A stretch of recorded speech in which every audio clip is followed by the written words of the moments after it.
क्या कभी भगवान भी झूठ बोल सकते हैं? और अगर बोले तो क्या वह पाप नहीं होता? महाभारत के युद्ध में एक ऐसा क्षण आया जब सत्य और धर्म आमने सामने खड़े थे। उस समय स्वयं लॉर्ड कृष्ण ने एक ऐसा निर्णय लिया जिसने पूरी युद्ध की दिशा बदल दी। कौरवों की ओर से आचार्य द्रोणाचार्य युद्ध भूमि में अपराजेय बन चुके थे। उनकी शक्ति और कौशल के सामने पांडवों की सेना टिक नहीं पा रही थी।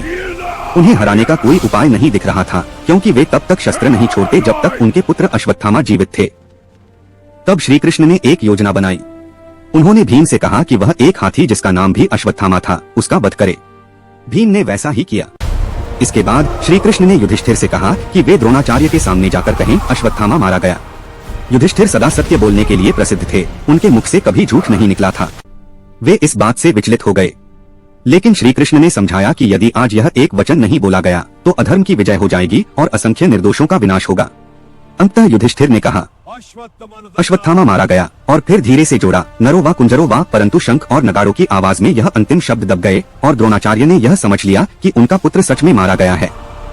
शोक में डूबकर उन्होंने अपने शस्त्र त्याग दिए और उसी क्षण उनका अंत हुआ।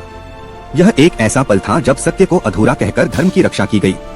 यह कहानी हमें एक गहरा संदेश देती है कि कभी कभी जीवन में ऐसी परिस्थितियां आती हैं जब केवल कठोर सत्य नहीं बल्कि धर्म और न्याय को बचाना अधिक महत्वपूर्ण होता है। तो सोचिए, क्या हर परिस्थिति में केवल सत्य ही सर्वोपरि है, या फिर धर्म की रक्षा के लिए कभी कभी कठिन निर्णय लेने पड़ते हैं? ऐसी ही रहस्यमयी और ज्ञान से भरी कहानियों के लिए अभी हमारे YouTube चैनल को सब्सक्राइब करें और Instagram व Facebook पर फॉलो करना न भूलें, क्योंकि अगली कहानी आपकी सोच को एक नई दिशा देगी।